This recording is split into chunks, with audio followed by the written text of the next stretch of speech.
PIA برطانیہ کے لیے بحال، پاکستان کو برطانیہ کی ایئر سیفٹی لسٹ سے نکال دیا گیا۔ آج کے اعلان کا مطلب ہے کہ اب تمام پاکستانی ایئر لائنز برطانیہ کے لیے پروازیں چلانے کی اجازت کے لیے درخواست دے سکتی ہیں۔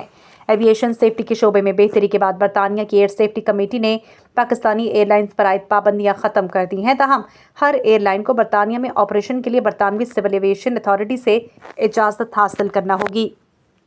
برطانوی high commissioner Jane Marriott CMG نے کہا، میں برطانیہ اور پاکستان کے ایویشن ماہرین کا شکر گزار ہوں جنہوں نے بین الاقوامی حفاظتی معیار کو پورا کرنے کے لیے کام کیا۔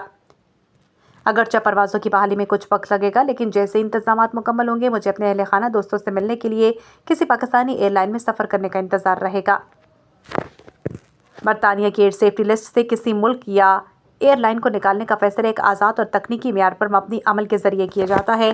یہ عمل برطانیہ کی ایئر سیفٹی کمیٹی کی نگرانی میں ہوتا ہے، جو کہ گزشتہ کئی سالوں سے پاکستان سول ایویشن اتھارٹی کے ساتھ قریبی رابطے میں تھی۔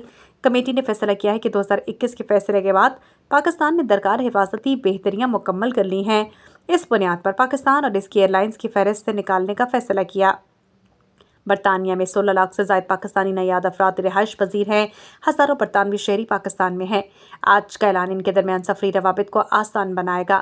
برطانیہ پاکستان کا تیسرا بڑا تجارتی شراکت دار ہے اور دونوں ممالک کے درمیان دو طرفہ تجارت 7.7 بلین پاؤنڈ کی ہے۔ سفری سہولتوں میں بہتری اہم تجارتی رشتے کو مزید فروغ دے گی۔